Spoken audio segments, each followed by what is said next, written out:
പലപ്പോഴും ഈ പോളിഫാർമസി പോലത്തെ വാക്കുകൾ നമ്മൾ കേൾക്കാറുണ്ട്.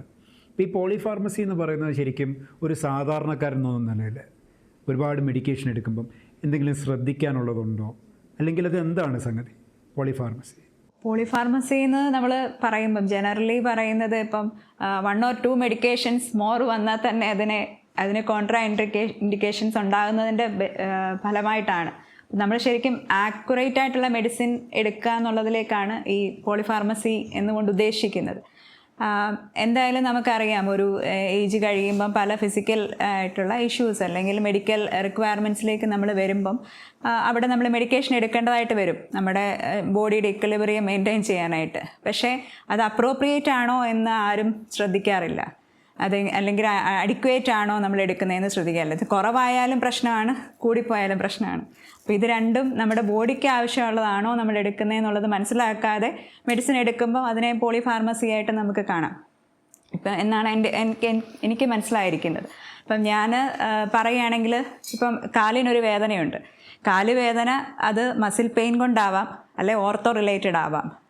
നേരത്തെ മാം ഇടയ്ക്കെപ്പോഴും സംസാരിച്ചപ്പം പറഞ്ഞതുപോലെ നമുക്ക് എനിക്ക് കാലിന് വേദനയുണ്ട്, എനിക്ക് കിട്ടിയൊരു മെഡിസിൻ ഓക്കെ, അത് മറിയാമ്മയ്ക്ക് കിട്ടിയ മെഡിസിൻ ഏലിയാമ്മയ്ക്ക് ശരിയാവോ എന്നറിയത്തില്ല. അങ്ങനൊരു ഷെയറിങ്ങിനെയും നമുക്ക് പോളിഫാർമസി ആയിട്ട് പറയാം. ഇതൊന്നുമല്ല, ഇപ്പം ഞാൻ ഒരു ഡോക്ടറിനെ പോയി കണ്ടു. അതൊരു പ്രൈവറ്റ് ക്ലിനിക്ക്, എനിക്കിഷ്ടമുള്ള അല്ലെ എൻ്റെ എൻ്റെ ഗ്രാൻഡ് മദറിനെ കുറിച്ച് പറയുകയാണെങ്കിൽ ഒരു ജോയ് ഡോക്ടറുണ്ട്, ക്ലിനിക്ക് നടത്തുന്ന ആളാണ്. അപ്പം അമ്മച്ചിക്ക് ഏറ്റവും വിശ്വാസം ആ ജോയ് ഡോക്ടറെയാണ്. അപ്പോൾ ജോയ് ഡോക്ടർ എടുക്കാൻ പോവും, മെഡിസിൻ കൊടുക്കും, കുറയും, അല്ലെ കണ്ടിന്യൂസ് ആയിട്ട് ക്രോണിക് കണ്ടീഷൻസ് ഉള്ളതുകൊണ്ട് കുറച്ച് നാൾ കഴിഞ്ഞപ്പോഴത്തേക്കിന് സ്ട്രോക്കായി. അപ്പോൾ സ്ട്രോക്കായപ്പം അമ്മച്ചി ഉണ്ടായിരുന്ന സ്ഥലത്തു നിന്ന് ഞങ്ങളുടെ വീട്ടിലേക്ക് അമ്മച്ചിയെ കൊണ്ടുവന്നു. പക്ഷേ കൊണ്ടുവന്ന് കഴിഞ്ഞപ്പം ആ മെഡിക്കേഷൻ അതിൻ്റെ കളറ് വരെ അമ്മച്ചിക്ക് അറിയാം. അപ്പോൾ അതുണ്ടെങ്കിലേ കംഫർട്ടുള്ളൂ. ഇപ്പോൾ സ്ട്രോക്കായി കഴിഞ്ഞ് പിന്നെ ഞങ്ങളുടെ വീട്ടിൽ നിന്ന് ഞങ്ങൾ അത് ഫോളോ അപ്പ് ചെയ്യുമ്പം അതിനകത്ത് അമ്മച്ചി കൺവിൻസ്ഡ് അല്ല. അപ്പോൾ ആ മെഡിക്കേഷനും വേണം, ഇതും കളറ് വേണം, പുതിയ പ്രിസ്ക്രൈബ് ചെയ്ത മെഡിസിനും. അപ്പം അന്ന് ഞാൻ കുറച്ചുകൂടെ ചെറുതായി ഇതിനെക്കുറിച്ച് നമുക്കറിയത്തില്ല. അമ്മച്ചിയോട് പറഞ്ഞ് മനസ്സിലാക്കാൻ ശ്രമിക്കുമ്പം ഓൾറെഡി സ്ട്രോക്കിൻ്റെ എഫക്റ്റ് കൊണ്ട് കോഗ്നിറ്റീവ്ലിയും അത് അഫക്റ്റ് ചെയ്തിട്ടുണ്ട്, ന്യൂറോ പ്രോബ്ലം ആയതുകൊണ്ട്. പക്ഷേ പറഞ്ഞ് മനസ്സിലാക്കാൻ പറ്റാതെ വരുന്നപ്പം അന്ന് ഈ മെഡിസിനോട് കൊടുത്ത സാഹചര്യങ്ങളുണ്ടായി. കാരണം അമ്മച്ചിയെ അല്ലെങ്കിൽ പ്രശ്നമാക്കുകയാണ്, മെഡിസിൻ കഴിക്കാതെ വരിക. അപ്പം ഇങ്ങനെ പല രീതിയിൽ ഇപ്പം നമ്മളൊരു ഏജ്ഡ് കമ്മ്യൂണിറ്റി ആകുമ്പം ഇത് തന്നെ, ഇപ്പം ഡോക്ടേഴ്സിനെ മാറിയാൽ പ്രശ്നമാകുന്നവരുണ്ട്. ഡോക്ടേഴ്സ് മാറുമ്പോൾ അപ്പം ഈ ലോങ് ടൈം കെയറിലേക്ക് വരുമ്പം ഈ ഒരു പ്രോബ്ലംസ് പല രീതിയിൽ ഏജ്ഡായിട്ട് ഉള്ളവരെ അഫക്റ്റ് ചെയ്യാറുണ്ട്. അപ്പോൾ 15ഉം 20ഉം മെഡിക്കേഷൻ, ചിലപ്പോൾ ചിലർ പറയും ഫുഡ് കഴിക്കുന്നതിന് പകരം ഇത് കഴിച്ചാൽ മതി. ഇപ്പം പറയുകയാണെങ്കിൽ ഒരു ഉരി ഉണ്ടെന്ന് ഇങ്ങനെ പറയും, മെഡിസിൻ എടുത്താലുണ്ട് ഒന്ന് കഴിക്കാനായിട്ട്. അപ്പം ഇത് തന്നെ വലിയൊരു പ്രശ്നമാണ് നമ്മളിന്ന് കാണുന്നത്. അപ്പം ശരിക്കും ഇത് മെഡിക്കൽ ഫീൽഡിലെ ഡോക്ടേഴ്സ് പ്രായമായവർ വന്ന് അവരെ കൺസൾട്ട് ചെയ്യാൻ വരുമ്പം അവരുടെ ഭാഗത്തു നിന്ന് വളരെ ഒരു എഫേർട്ട് അല്ലെങ്കിൽ മനഃപൂർവ്വമായ ഒരു പരിശ്രമം എഡ്യൂക്കേറ്റ് ചെയ്യാൻ, സാധാരണക്കാരോട് നമ്മൾ പറഞ്ഞു കഴിഞ്ഞാൽ ഒരു ഡോക്ടർ അല്ലാത്ത ഒരാൾ എനിക്ക് ചെറിയൊരു അവയർനെസ് ഉണ്ടെങ്കിൽ ഞാൻ ചെന്ന് പറഞ്ഞാൽ അത് അക്സെപ്റ്റ് ചെയ്യത്തില്ല. പക്ഷേ ഒരു ഡോക്ടറുടെ ഭാഗത്തു നിന്ന് അത് വന്നാൽ തീർച്ചയായിട്ടും പ്രായമുള്ളവർ അത് അക്സെപ്റ്റ് ചെയ്യും.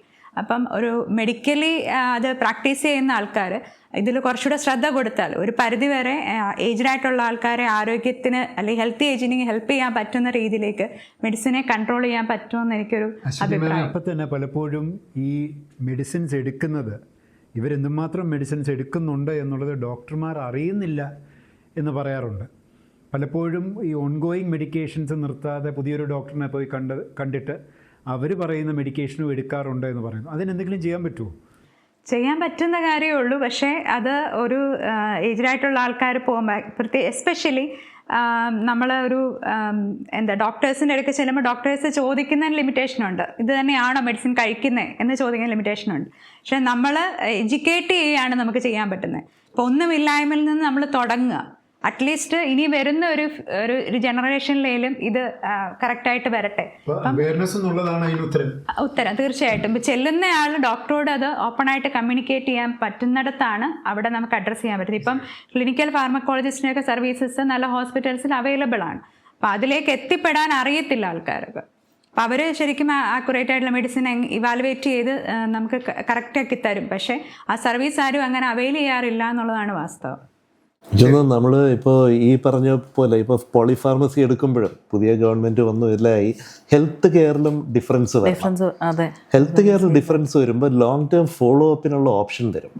ഈ ഓപ്ഷൻ വരാതെ വരുമ്പോഴാണ് ഇപ്പം ഞാൻ ഒരു ഡോക്ടർ, ഇപ്പം ഡോക്ടേഴ്സ് പൊതുവേ ഫേസ് ചെയ്യുന്ന ഒരു വിഷയം, നമ്മളൊരു മരുന്ന് സ്റ്റാർട്ട് ചെയ്യുമ്പോൾ ആ മരുന്ന് എപ്പോൾ സ്റ്റോപ്പ് ചെയ്യണമെന്നുള്ളതിനെക്കുറിച്ചൊരു വലിയൊരു സംശയമാണ്. കാരണം ഇവരെ സ്ഥിരമായിട്ടൊരു ഡോക്ടറെ ആയിരിക്കില്ല കാണുന്നത്. ഇപ്പം ലോങ് ടേം കെയർ ഫെസിലിറ്റിയോ അല്ലെങ്കിൽ ലോങ് ടേം കെയർ സർവീസസോ ഒരു സമൂഹത്തിൽ ഉണ്ടാകുമ്പോൾ ഈ ഫോളോ അപ്പിന് ഒരു സീനിയർ കെയർ മാനേജർ വരും. എപ്പോഴും ഒരു സീനിയർ കെയർ മാനേജർ വേണം. പണ്ട് ഇത് മാനേജ് ചെയ്തുകൊണ്ടിരുന്ന ഒരു കൂട്ടുകുടുംബത്തിലെ ആരെങ്കിലും ഒരാളായിരുന്നു, അതില്ലല്ലോ ഇപ്പോൾ. അപ്പോൾ ദർ ഷുഡ് ബി സമ്മൺ. അതുവരെ ആ സമയം വരെ ഞാൻ എൻ്റെ കാര്യത്തിൽ തീരുമാനം എടുക്കുകയാണ്. ഞാൻ എന്ത് ചെയ്യണം, എങ്ങനെ മുന്നോട്ട് പോകണം ഞാൻ തീരുമാനിക്കുക. പക്ഷെ ഒരു സമയത്ത് എൻ്റെ തീരുമാനങ്ങൾ ശരിയാവണമെന്ന് നിർബന്ധമില്ല. അപ്പം ആ സമയത്ത് വി നീഡ് സംബഡിയിലേക്ക് സീനിയർ, ഒരു കാരണവർ പോലെ, കാര്യസ്ഥൻ പോലെ, കാര്യസ്ഥൻ പോലെ, അല്ലെങ്കിൽ ഒരു സീനിയർ കെയർ മാനേജർ. നമ്മളിപ്പം പുതിയൊരു പദ്ധതിയായിട്ട് വരുന്നതും നല്ല പ്രൊഫഷണൽ, ഇപ്പം മാഡത്തിൻ്റെ വിഭാഗം നോക്കുകയാണെങ്കിൽ ഇന്നും നമുക്ക് പറയാവുന്നത് ഒരു professional social worker with good skills, degree MSW degree ഉള്ളതുകൊണ്ട് മാത്രമല്ല, മറിച്ച് സ്കിൽഡ് ആയിട്ടുള്ള ഒരു നല്ല ആപ്റ്റിറ്റ്യൂഡുള്ള ഒരു professional social worker is the best senior care manager.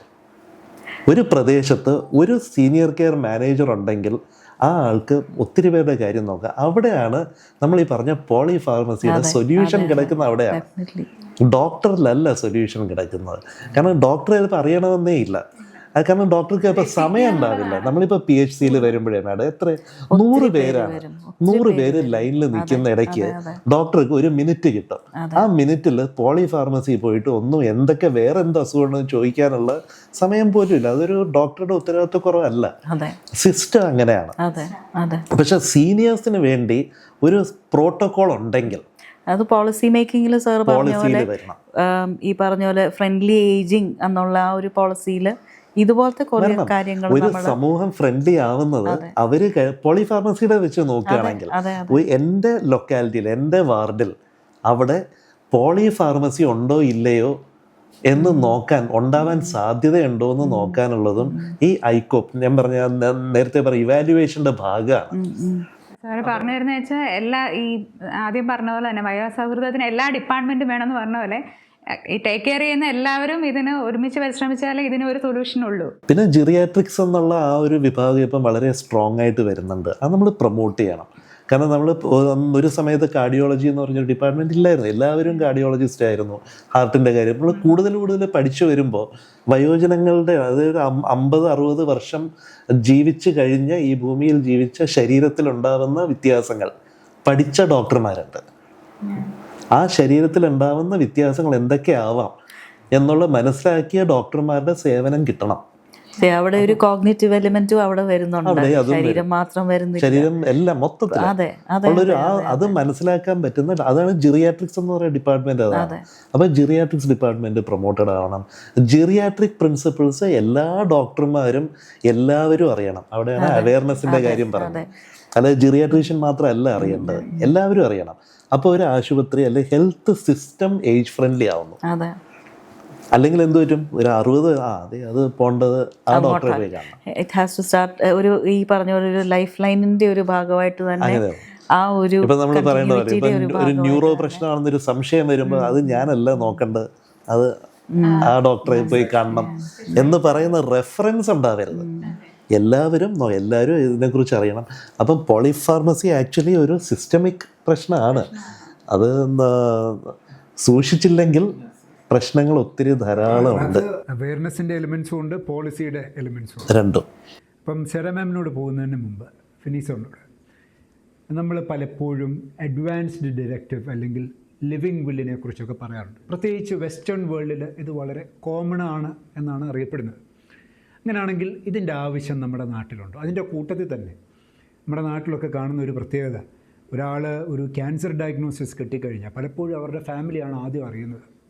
എന്നിട്ട് അവർ തീരുമാനിച്ചിട്ടാണ് ഈ പേഷ്യൻറ്റിനോട് അറിയിക്കണോ വേണ്ടയോ, അഡ്വാൻസ്ഡ് ആണെന്നുണ്ടെങ്കിൽ വേണ്ട, ഇപ്പോൾ തൽക്കാലം പറയണ്ട എന്നൊക്കെ തീരുമാനിക്കുന്നത്.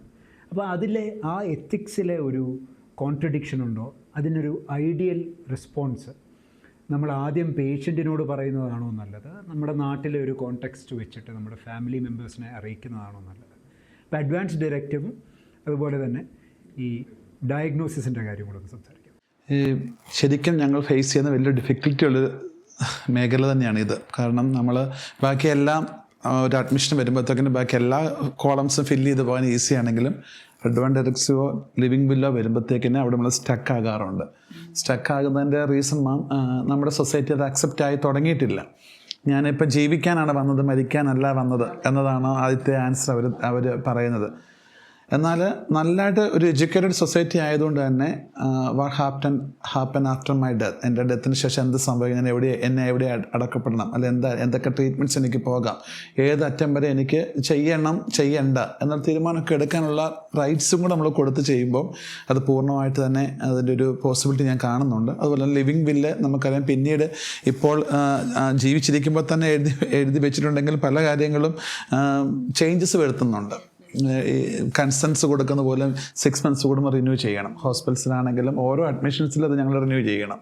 അപ്പം നമുക്കൊരു ആഗ്രഹം ഉണ്ടെങ്കിൽ പോലും നെക്സ്റ്റ് അഡ്മിഷൻ ആകുമ്പോഴത്തേക്കിന് വീണ്ടും അതിന് ആ റിന്യൂ ചോദിക്കുക. ചിലപ്പോൾ മക്കൾ വിദേശത്തായിരിക്കാം, അവർക്കത് ചെയ്യാൻ പറ്റത്തില്ല, പേരൻ്റ് കോഗ്നിറ്റീവ്ലി ഓറിയൻറ്റഡ് ആയിരിക്കത്തില്ല ഒരു ഡിസിഷൻ എടുക്കാനായിട്ട്. അതുകൊണ്ട് എൻ്റെ പേഴ്സണൽ അഭിപ്രായം അവർ ജീവിച്ചിരിക്കുമ്പോൾ തന്നെ നമുക്ക് നല്ല അവസരം ഇരിക്കുമ്പോൾ തന്നെ അതൊരു തീരുമാനമാക്കി ഒരു ബില്ല് തയ്യാറാക്കി മുമ്പോട്ട് പോകുന്നതായിരിക്കും ഒരു സ്മൂത്ത് പ്രോസസ്സിങ്ങിന് നല്ലെന്നുള്ളതാണ്. സാറേ, അതിൻ്റെ കൂട്ടത്തിൽ തന്നെ ഈ അഡ്വാൻസ് ഡയറക്റ്റീവ് എന്ന് പറഞ്ഞാൽ യഥാർത്ഥത്തിൽ എന്താണ് ഉദ്ദേശിക്കുന്നത്? അതായത് എനിക്ക് പൂർണ്ണമായിട്ട് ബോധമുള്ള സമയത്ത് എനിക്ക് കോഗ്നിറ്റീവ്ലി, അതായത് നമ്മൾ തീരുമാനങ്ങൾ എടുക്കാൻ തലച്ചോറ് നല്ല പ്രവർത്തനത്തിലിരിക്കുന്ന സമയം, കാര്യങ്ങൾ മനസ്സിലാക്കിക്കൊണ്ട് കറക്റ്റായിട്ടുള്ള ഡയഗ്നോസിസും അതിൻ്റെ വരാവുന്ന കാര്യങ്ങളും, അസുഖമാണെങ്കിൽ ഇല്ലെങ്കിൽ ഒരു അസുഖവും ഇല്ലാത്തൊരു സമയത്താണെങ്കിൽ പോലും നാളെ ഒരു സമയം ഇങ്ങനത്തെ സിറ്റുവേഷൻസ് വന്നാൽ എനിക്ക് എന്തൊക്കെ എൻ്റെ ശരീരത്തിൽ ഇന്ന കാര്യങ്ങൾ ചെയ്യണം, എൻ്റെ ശരീരം എൻ്റെ മരണത്തിന് ശേഷം ഇങ്ങനെ ചെയ്യണം എന്നുള്ളതൊക്കെ എഴുതി വയ്ക്കുന്ന ഇപ്പോൾ ഫിനാൻഷ്യൽ മൂവബിൾ ഇമ്മൂവബിൾ അസറ്റ്സിന് വില്ല് എഴുതി വയ്ക്കാറുണ്ട്. എൻ്റെ വീട് ഇന്നയാൾക്ക് കൊടുക്കണം, എൻ്റെ ഇതിനകത്ത് FD ഇരിക്കേണ്ട അത് പകുതി 1/3 ഇയാൾക്ക്, 2/3 അതൊക്കെ പറയുന്ന വില്ലെന്ന് പറയുന്നത് പോലെ ഒരു ഫിനാൻസോ അസറ്റ്സിന് വേണ്ടിയുള്ള ഫിനാൻസ്, എൻ്റെ ശരീരവും എൻ്റെ ജീവിതവും എൻ്റെ അസറ്റാണ്, എൻ്റെ ഏറ്റവും വലിയ അസറ്റാണ്. ഈ അസറ്റിനെ കുറിച്ചുള്ള തീരുമാനം എടുക്കേണ്ടത് ഞാനാണ്, വേറെ ആളല്ല. എൻ്റെ എങ്ങനെയാണോ ഞാൻ ഉണ്ടാക്കി എൻ്റെ അസറ്റ്സിന് ഞാൻ തീരുമാനം എടുക്കാൻ എനിക്ക് കിട്ടുന്ന റൈറ്റ്, അതേ റൈറ്റാണ് എൻ്റെ ശരീരവും എൻ്റെ ജീവിതത്തിനും ഉള്ള റൈറ്റ്. ഇതാണ് ലിവിങ് വില്ലിനുള്ള കൺസെപ്റ്റ്, ഇതാണ്. പക്ഷേ ഇത് സാറ് പറഞ്ഞ പോലെ ഇതിങ്ങനൊന്നും ആർക്കും മനസ്സിലായിട്ടില്ല. ഒരു പക്ഷേ നമ്മൾ ലിവിങ് വില്ലിനെ കുറിച്ച് സംസാരിച്ച് വരുമ്പോൾ എന്തിനാണ് ഇപ്പം മരണത്തെക്കുറിച്ച് സംസാരിക്കുന്നത്? നമുക്കിപ്പോൾ നല്ല കാര്യങ്ങളൊക്കെ പറഞ്ഞിരിക്കുമ്പോൾ ആ ഒരു മരണം എന്ന് പറയുന്നത് നമ്മൾ ആലോചിക്കാൻ താല്പര്യമില്ലാത്തൊരു സമയമാണ് എല്ലാവർക്കും, ഏത് പ്രായത്തിലാണെങ്കിലും. അപ്പോൾ അത് ഒരു നല്ല രീതിയിൽ അത് അവതരിപ്പിക്കേണ്ടിയിരിക്കുന്നു. സാർ, അതിൻ്റെ ഇടയ്ക്ക് ഒരു കാര്യം ചോദിക്കുക. ഒരു 35 വയസ്സുള്ളൊരു വ്യക്തിക്ക് അഡ്വാൻസ് ഡയറക്റ്റീവ് കൊടുക്കാൻ സാധ്യതയുണ്ടോ? ഏത് പ്രായത്തിലും കൊടുക്കാം, ഏത് പ്രായം. ഇപ്പം നമ്മൾ നേത്രദാനം 18 വയസ്സ് കഴിഞ്ഞാൽ ചെയ്യാം, അല്ലേ മാഡം? നമ്മൾ കോളേജിലൊക്കെ നേത്രദാനം അഡ്വാൻസ് ഡയറക്റ്റീവ് അല്ലേ? പ്രായമായിട്ട് ഞാനൊരു കൊച്ചൊരു കാര്യം, ഇപ്പം പുതിയതായിട്ട് നമ്മുടെ അതൊരു ഡിസ്കഷൻ വന്നായിരുന്നു ഞങ്ങൾ കൊളീഗ്സ് തമ്മിൽ. അതുകൊണ്ടാണ് ഞാൻ ഈ ഒരു സമയത്ത് I felt it was important. എന്താണെന്ന് വെച്ചാൽ കഴിഞ്ഞ ദിവസം നമ്മുടെ സുപ്രീം കോർട്ട് യൂത്തനേഷ്യയ്ക്ക് പാസീവ് യൂത്തനേഷ്യ എന്നും പറഞ്ഞുകൊണ്ടൊരു ഡയറക്റ്റീവ് ഇറക്കിയായിരുന്നു. ആൻഡ് ദേ സെഡ് ദാറ്റ് ഇന്ന കണ്ടീഷൻസിലുള്ള ആൾക്കാരാണെങ്കിൽ yes we can consider euthanasia. അതുവരെ യൂത്തനേഷ്യ ഇല്ലീഗൽ എന്നുള്ള രീതിയിൽ. അപ്പം ഈ ഒരു കാര്യം വന്നപ്പോഴത്തേക്ക് നമ്മളത് വായിച്ചു കഴിഞ്ഞാൽ എന്തോ ഒരു കാര്യത്തിൽ we start discussing it in the staff room. അപ്പം ആൾക്കാർ നേരത്തെ പറയുന്ന പോലെ തന്നെ നല്ല പ്രായത്തിൽ nobody wants to think about death. എന്തിനാണ് ഇത് കൊണ്ടുവരുന്നത്, എന്തിനാണ് ഇതിനെക്കുറിച്ച് ആലോചിക്കുന്നതെന്നൊക്കെ പറഞ്ഞുകൊണ്ട്. പക്ഷേ ഈ സെയിം എക്സാമ്പിളാണ് ഡോക്ടർ പറഞ്ഞ സെയിം എക്സാമ്പിളാണ് ഞാൻ പറഞ്ഞു. If you can will your I, okay, or you can will your organs after death, okay, why can't you also think in terms of ഈ പറഞ്ഞ പോലെ your body is your asset, നമ്മുടെ തന്നെ decision, നമുക്ക് തന്നെ ഈ പറഞ്ഞ പോലെ അഡ്വാൻസ് ഡയറക്റ്റീവ് യൂത്തനൈസ് ചെയ്യണോ വേണ്ടയോ എന്ന് വരെ നമുക്ക് വേണമെങ്കിൽ, ആർക്കറിയാം എപ്പോഴാണ് ഒരു കോമയിൽ പോകുന്നത്, ആർക്കറിയാം എപ്പോഴാണ് നമ്മുടെ ബോഡി വീക്കായി തളർന്നു പോകുന്നത്. Nobody can predict. അപ്പം നല്ല ഒരു കോഗ്നേറ്റീവ് ഫാക്കൽറ്റീസൊക്കെ ഇൻടാക്റ്റായിട്ട് ഇരിക്കുമ്പോഴും എന്താ പറയണ്ടേ, ഒരു തീരുമാനം എടുക്കാനായിട്ട് നമുക്ക് പറ്റുന്ന ഒരു സമയത്ത് ഇതുപോലത്തെ കാര്യങ്ങൾ നമ്മൾ അറ്റ്ലീസ്റ്റ് എവിടെയെങ്കിലും ഒന്ന് എഴുതി വെക്കുകയാണെങ്കിൽ, നോട്ട് ചെയ്യുവാണെങ്കിൽ, ഇറ്റ് ഹെൽപ്സ്. നല്ലതാണ്. ഇപ്പം വേറെ ഒരു ഉദ്ദേശം കൂടി, ഇപ്പം ഞാൻ ഒരു ഡോക്ടറായിട്ട് പ്രാക്ടീസ് ചെയ്തുകൊണ്ടിരിക്കുമ്പോൾ ഉണ്ടാകുന്ന സിറ്റുവേഷൻസ് ആണ്. അഡ്വാൻസ് ഡിറക്റ്റീവ്സിന് വേറൊരു വശവും കൂടിയുണ്ട്. ഇപ്പോൾ റിലേറ്റീവ്സിന് തീരുമാനങ്ങൾ എടുക്കാൻ എളുപ്പമാണ്. It becomes easier. എൻ്റെ അടുത്തൊരു പേര് പറയാൻ പറ്റാത്തതുകൊണ്ട്, പക്ഷെ എന്നാലും എനിക്ക് ഒരു അറിവും ഇല്ലാത്ത ഒരാൾ, നല്ല പ്രായം, ഒരു 80 വയസ്സുള്ളൊരു ഒരു അമ്മച്ചിയെ കൊണ്ടുവരികയാണ്. വലിയൊരു ഹോസ്പിറ്റലിൽ ഒരാവശ്യം കൊണ്ട് പുറത്തേക്ക് കൊണ്ടുവന്ന് ഞാൻ വർക്ക് ചെയ്തിരുന്ന ആശുപത്രിയിൽ കൊണ്ടുവന്ന് അഡ്മിറ്റ് ചെയ്തു. അവരുടെ വീട്ടിനടുത്താണെന്നുണ്ട്. ധാരാളം റിലേറ്റീവ്സ് ഉണ്ട്, വലിയ ഫാമിലിയാണ്, അപ്പം നാട്ടുകാരുണ്ട്. അപ്പം തീരുമാനങ്ങൾ എടുക്കാൻ കഴിയുന്നില്ല. കാരണം ICUവിൽ പോണോ വേണ്ടയോ എന്നുള്ളതാണ് ചോദ്യം. 90 വയസ്സുണ്ട്, അപ്പം തീരുമാനം എടുക്കാൻ കഴിയുന്നില്ല. അപ്പം മെഡിക്കൽ ഇതനുസരിച്ച് ഇന്ന ഒരു സിറ്റുവേഷൻ നമ്മൾ അൽഗോറിതം വെച്ചിട്ടാണ് വർക്ക് ചെയ്യുക. ഇങ്ങനെയുണ്ട്. മോഡേൺ മെഡിസിൻ എവിഡൻസ് ബേസ്ഡ് ആണ്. അതിൽ അങ്ങനെ പോകാൻ കഴിയുള്ളൂ. അപ്പം നമുക്ക് പറയേണ്ടി വരും, ഇങ്ങനെ വന്നു കഴിഞ്ഞാൽ ഇതാണ് അടുത്ത ഓപ്ഷൻ, ഇതാണ്. അതിനകത്ത് നമ്മുടെ കയ്യിൽ സ്റ്റഡീസൊന്നുമില്ല നമുക്ക് പറയാൻ. ഇപ്പോൾ പുറം നാട്ടിലാണെങ്കിൽ പറയാം, ഇങ്ങനത്തെ സിറ്റുവേഷൻ വന്നു കഴിഞ്ഞാൽ 100 പേരിൽ 70 പേർക്ക് ഇങ്ങനെ ഉണ്ടാവും, 30 പേർക്ക് ഇങ്ങനെ ഉണ്ടാവും, അതുകൊണ്ട് നിങ്ങളൊരു തീരുമാനം എടുത്തോളൂ. 90% ഇങ്ങനെ. നമ്മുടെ ഇന്ത്യയിൽ അങ്ങനത്തെ ഡാറ്റയൊന്നുമില്ല. അപ്പം നമുക്കൊരു ഡോക്ടർക്ക് ജസ്റ്റ് പറയാനേ പറ്റുള്ളൂ. അപ്പം നമ്മളൊരു അപ്പോൾ ICUവിൽ വേണമെങ്കിൽ അഡ്മിറ്റ് ചെയ്യാം, അതായിരിക്കും. വെന്റിലേറ്ററിൽ വേണമെങ്കിൽ നോക്കാം. ഇതൊരു വലിയൊരു പ്രശ്നമായി അവിടെ. അപ്പം നമുക്ക് പാലിയേറ്റീവ് കെയറിലൊക്കെ ഉള്ള ട്രെയിനിങ് കൊണ്ട് പ്രധാനപ്പെട്ട ആൾക്കാരെ വിളിച്ചിട്ട് ഒരു 2-3 പേരെ വിളിച്ചിട്ട് ഒരു ചോദ്യം ചോദിച്ചു, അമ്മയ്ക്ക് ഇങ്ങനൊരു സിറ്റുവേഷൻ വന്നാൽ എന്തായിരിക്കും ഏറ്റവും ഇഷ്ടം ഉണ്ടാവുക? അപ്പം തന്നെ ഒരാൾ പറഞ്ഞു, ഞങ്ങൾക്കൊരു അമ്മ ഒരു വില്ല എഴുതി വെച്ചിട്ടുണ്ട് പണ്ട്. എടുത്തുകൊണ്ട് വന്ന് നോക്കുമ്പോൾ എല്ലാം ഒരു ബുക്കിൽ ഇങ്ങനെ, എനിക്ക് ഇങ്ങനെ മരിക്കാൻ, എനിക്കിങ്ങനെ ആശുപത്രിയിലേക്ക് കിടത്തരുതെന്നാണ് പറഞ്ഞിരിക്കുന്നത്. അതിനകത്ത് വേറൊരു കാര്യം കൂടെ പറഞ്ഞു, ഞാൻ മരിക്കുമ്പോൾ എനിക്ക് ഈ മുറിയിൽ ആ ബെഡിൽ കിടന്ന് മരിക്കണം, ആ ബെഡിലാണ് ഞാൻ ജീവിച്ചത്. ഒന്ന് ആലോചിച്ച് നോക്കണേ. അപ്പം ഞങ്ങൾക്ക് ഭയങ്കര എളുപ്പമായി. അവിടെ അഡ്വാൻസ് ഡിറക്റ്റീവ്സിനെക്കാളും അപ്പം നമ്മൾ അങ്ങോട്ടൊരു കൗണ്ടർ ക്വസ്റ്റ്യൻ ഇടുക ഉണ്ടായത്, അമ്മ എന്തായാലും മരിക്കാൻ പോവുകയാണ്, അമ്മയുടെ ആഗ്രഹം ഇതാണ്, നിങ്ങൾക്ക് ഒരു കാര്യം ചെയ്യാവുന്ന അമ്മയുടെ ആഗ്രഹം നടത്തി കൊടുക്കാം. അപ്പം ക്വസ്റ്റ്യൻ എന്താണ്? അപ്പം വീട്ടിലോട്ട് കൊണ്ടുപോകണോ അതോ എന്തായി എന്നുള്ളത് ഞാൻ പറയുന്നില്ല. പക്ഷെ എന്താണെങ്കിലും ഇതിൻ്റെ ഉദ്ദേശം ഏതാണ്? ഒരു അഡ്വാൻസ് ഡിറക്റ്റീവ് സാധാരണഗതിയിൽ ഒരു തീരുമാനങ്ങൾ എടുക്കാൻ എളുപ്പമാവും.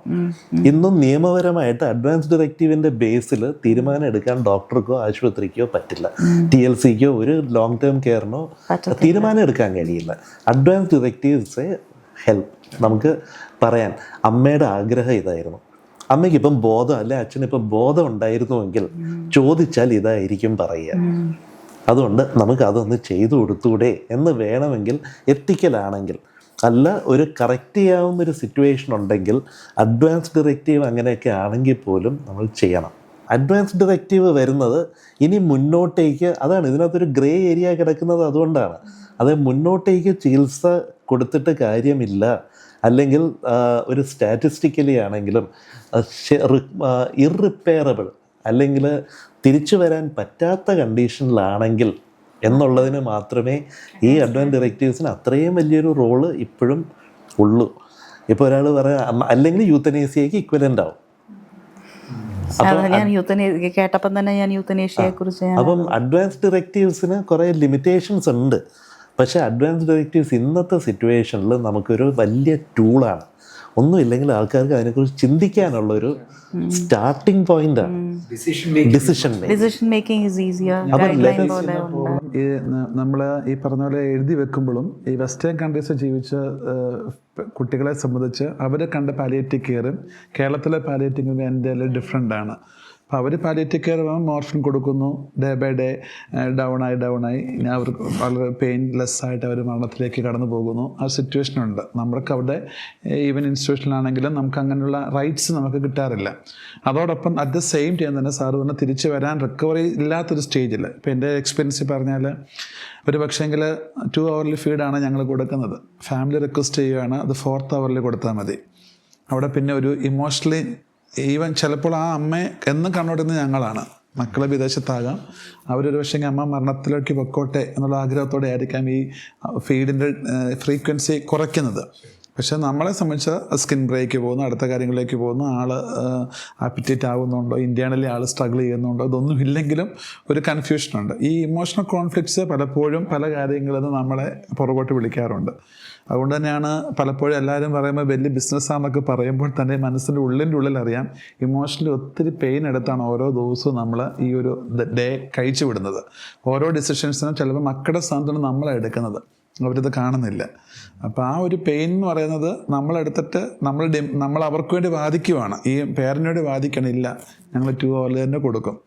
അതുകൊണ്ട് പ്രത്യേകിച്ച് ഫിനാൻഷ്യൽ ഗെയിന് വേണ്ടിയല്ല, അവരൊരു പക്ഷേ ആഗ്രഹിക്കുന്നു, അവിടെ കണ്ട കാഴ്ചകൾ ഇതാണ്, ഹൊറവല്ലിയാണ് എന്ന് പറയുമ്പോൾ അവരതിനെ ചെയ്യുമ്പോൾ നമുക്കത് മനസ്സുകൊണ്ട് ഉൾക്കൊള്ളാൻ, അല്ലെങ്കിൽ നമ്മളും അതിനെക്കുറിച്ച് മാറണം. സാറ് പറഞ്ഞത് എല്ലാം ഒരു ഗ്രേ ഏരിയ ആയതുകൊണ്ട് ചില സമയങ്ങളിൽ കൺഫ്യൂഷൻസ് ആകാം. അത് പറയുമ്പോൾ തന്നെ സാറിനോട് നേരത്തെ ചോദിച്ച ഒരു ടെർമിനൽ കണ്ടീഷൻ്റെ ഡയഗ്നോസിസ് ഉണ്ട്.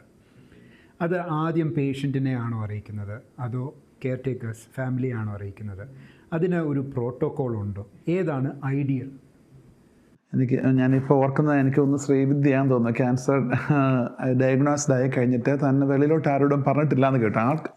ആൾക്കറിയാം, പേഷ്യൻറ്റിനറിയാം തനിക്ക് ക്യാൻസർ എന്നുള്ള കാര്യം, പക്ഷേ അത് പബ്ലിക്കിലോട്ട് ആരോടും കമ്മ്യൂണിക്കേറ്റ് ചെയ്യാതെ ആളുള്ളിൽ അത് ഒതുക്കി 1-2 പേർക്ക് മാത്രം അറിയാവുന്ന രീതിയിലേക്ക് ആ കാര്യത്തെ കൊണ്ടുപോയതുപോലത്തെ ഒരു എക്സ്പീരിയൻസ് ഞാൻ വായിച്ചിട്ടുണ്ട്.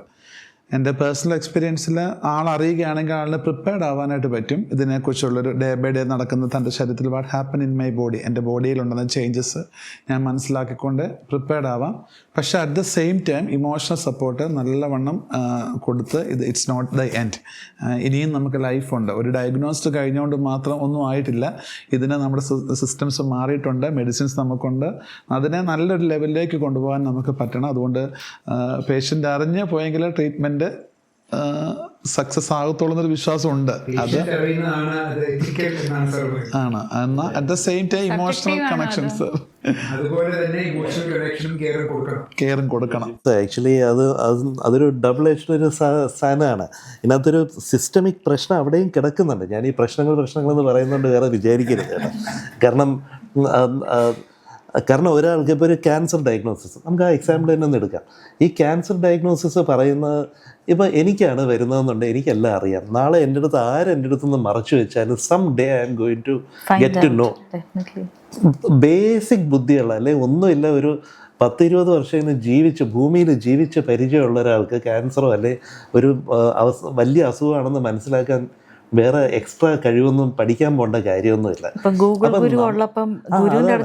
നമ്മളിപ്പോൾ ചെയ്യുന്ന പ്രശ്നം എന്താണെന്നറിയോ, നമ്മൾ പറയാൻ പറ്റുന്ന ഒരു നല്ല സമയത്ത് പറയാതെ വെയിറ്റ് ചെയ്തിരുന്ന് ആള് ക്രൈസിസിലായതിനു ശേഷം ആ സമയം പറയുന്നു at A point wear he cannot even understand, അല്ലെ അത് താങ്ങാനുള്ള ശേഷി ഇല്ലാത്ത സമയത്താണ് നമ്മൾ ഈ ഒരു ബാഡ് ന്യൂസ് ഒന്നുകിൽ നമ്മൾ പറയുന്നു അല്ലെങ്കിൽ തന്നെത്താനെ അറിയുന്നു. അതിലും വേദനയാണ് നമ്മുടെ അടുത്ത് പറയുന്നില്ല. പക്ഷെ എനിക്ക് എന്തോ പ്രശ്നമുണ്ട്, ഇവരെൻ്റെ അടുത്ത് പറയുന്നില്ല. അപ്പം അയാൾ ചോദിക്കും, നിങ്ങൾ പറ, എനിക്ക് എന്താ ഉള്ളതെന്ന് എൻ്റെ അടുത്ത് പറ. ഒന്നുമില്ല എല്ലാം ഓക്കെ, ഡോക്ടർ പോയപ്പോൾ ഒന്നുമില്ലെന്ന് പറഞ്ഞില്ലേ? ശരിയാ, ഡോക്ടർ പറഞ്ഞു ഒന്നുമില്ല എന്ന് പറഞ്ഞു. പക്ഷെ എനിക്കറിയാമല്ലോ എന്തുകൊണ്ട് പ്രശ്നം. ആ അൺസർട്ടനിറ്റി ആണോ വേദനാജനകമായിട്ടുള്ളത്, അതോ സർട്ടനായിട്ടുള്ള കാര്യമാണോ? ഡെഫിനറ്റ്ലി സർട്ടനിറ്റിയാണ്. ഒരു 10-20-30 വർഷം ജീവിച്ച എല്ലാവരും ആ കാലഘട്ടത്തിലൂടെ പല പ്രശ്നങ്ങളിലൂടെ പോവുകയും പല നെഗറ്റീവ് ഫേസ് ചെയ്യുകയും ഇത് ഓവർകം ചെയ്തിട്ടുമുണ്ട്. ഒരു 60-70 വയസ്സ് ജീവിച്ച ആൾ ഇതിലും വലിയ പ്രശ്നത്തിൽ കൂടെ പോയിട്ടുണ്ട്. ആകെ പ്രശ്നം ഇത് സ്വന്തം കാര്യമാണെന്നുള്ളത് മാത്രമാണ്. അപ്പോൾ ഇത് പറയാൻ ഒരു മാർഗ്ഗമുണ്ട്. ബ്രേക്കിംഗ് ബാഡ് ന്യൂസ് എന്ന് പറയുന്ന ഒരു സിസ്റ്റം ഉണ്ട്. You are about to ask അല്ലേ? ബ്രേക്കിംഗ് ബാഡ് ന്യൂസ് ഒരു സയൻറ്റിഫിക്കായിട്ട് ചെയ്യാവുന്ന കാര്യമാണ്. അത് വലിയ കാര്യമൊന്നുമല്ല. അപ്പം കറക്റ്റായിട്ടുള്ള രീതിയിൽ കറക്റ്റായിട്ടുള്ള സമയത്ത് അറിയിക്കുക എന്നുള്ള ഒരു ഉത്തരവാദിത്വം കൂടെ നമ്മുടെ ഇതിനകത്തുണ്ട്. അതുകൊണ്ട് ആ ചോദ്യത്തിന് ഉത്തരം പേഷ്യൻ്റ് എന്നല്ല, ആ പേഷ്യൻ്റ് ആകുന്ന വേറെ വിഷയം. ആ ആൾ അറിയേണ്ടതാണോ എന്ന് ചോദിച്ചാൽ അറിയേണ്ടതാണ്. എൻ്റെ ശരീരത്തിൽ എന്ത് നടക്കും എന്നുള്ള അറിയാനുള്ള എല്ലാ റൈറ്റും എനിക്കുണ്ട്. പക്ഷെ അത് എങ്ങനെ പറഞ്ഞു തരണം എന്നുള്ളത് ലൈസ് വിത്ത് യു. സാറേ, ഇപ്പോൾ ഞാനിപ്പോൾ ഇവിടെ ഇരിക്കുമ്പോഴും ഞാനൊരു പെയിൻഫുൾ മെമ്മറി ആയിട്ടാണ് ഇരിക്കുന്നത്. കാരണം അവർ എക്സ് എംപ്ലോയി ആയിരുന്നു അദ്ദേഹം. 41 ഏജേ ഉള്ളൂ. ലാസ്റ്റ് വീക്കിൽ അദ്ദേഹം സൂയിസൈഡ് ചെയ്ത് ഞാൻ ഫ്യൂണറൽ ഞാനായിരുന്നു ഫ്യൂണറലൊക്കെ അറ്റൻഡ് ചെയ്തിട്ടിരിക്കുന്നതേ ഉള്ളൂ. പക്ഷേ ആ ഫ്യൂണറലെല്ലാം കഴിഞ്ഞ് പള്ളിയിൽ നിന്ന് ഞങ്ങൾ പോരുമ്പോൾ അറിഞ്ഞ കാര്യം അദ്ദേഹത്തിന് ബോൺ ക്യാൻസറിൻ്റെ 4th സ്റ്റേജ് ആയിരുന്നു എന്നുള്ളതാണ് അറിയുന്നത്. പക്ഷേ ഇന്നേ ദിവസം വരെ ഞങ്ങളോട് ആരോടും കമ്മ്യൂണിക്കേറ്റ് ചെയ്തിട്ടില്ല. ആ ഒരു കാര്യം ഉണ്ടായിരുന്നു. സഹിക്കാനാവാത്ത വേദനയായിരുന്നു എന്ന് പറയുന്നുണ്ട്. പക്ഷേങ്കിൽ ഞങ്ങളുടെ എക്സ്പീരിയൻസിൽ നെക്സ്റ്റ് വീക്കിൽ ഞങ്ങളുടെ ഒപ്പം റീജോയിൻ ചെയ്യാനിരുന്ന ആളാണ്. അപ്പം അതിനകത്ത് ഒരു അൺസർട്ടനിറ്റി എന്തോ സംതിങ് ചിലപ്പോൾ എനിക്ക് തോന്നും, റിയൽ ആയിരുന്നോ, അത് ഒരു സ്റ്റോറി ആയിരുന്നോ എന്നൊക്കെയുള്ള നമ്മൾ ചിന്തിച്ചു പോകും. ചിലരോട് തുറന്ന് പറയുമ്പോഴും പ്രത്യേകിച്ച് യങ് ഏജിൽ അവർക്കത് അക്സെപ്റ്റ് ചെയ്തുകൊണ്ട് മുന്നോട്ട് പോകാനൊരു ബ്രേക്കിംഗ് ദ ബാഡ് ന്യൂസ് ആയി കഴിയുമ്പോഴും അപ്പോഴാണ് മറ്റ് സോഷ്യൽ വർക്ക് ഡിപ്പാർട്ട്മെൻറ്റിലുള്ളവർ നല്ലൊരു സ്ട്രോങ് സപ്പോർട്ട് കൊടുത്തെങ്കിൽ ആ പിള്ളേരോട് കൊടുത്തിട്ട് എനിക്കൊന്ന് ഡോക്ടേഴ്സ് അങ്ങനെ ഞാൻ തോന്നുന്നു നിങ്ങൾ ഷെയർ ചെയ്യുമ്പോൾ ഒരു ദിവസം പെട്ടെന്ന് അങ്ങ് തുറന്ന് പറയുകയല്ല, ആ പറയുമ്പോൾ അതിനൊരു സ്റ്റേജസും കൂടെ നമ്മൾ കൊടുക്കുകയാണെങ്കിൽ ടെംപ്ലേറ്റ്സ് മേ ബി അതും കൂടെ ഫോളോ ചെയ്ത് പോയെങ്കിൽ ഒരുപക്ഷെ ഓപ്പൺ ആവാഞ്ഞോണ്ടാകാം എനിക്ക് അദ്ദേഹത്തെ സേവ് ചെയ്യാൻ പറ്റിയില്ല. ആ ഒരു പെയിൻ എൻ്റെ മനസ്സിൽ ഇന്നും ഉണ്ട്. എൻ്റെ കൂടെയുള്ള ആൾ എന്നോടൊന്ന് തുറന്നു പറയാം, മറ്റു പല കാര്യങ്ങളും തുറന്നു പറഞ്ഞു, എന്തുകൊണ്ട് ഈ ഒരു കാര്യം മാത്രം ഹൈഡ് ചെയ്തു എന്നുള്ളത്.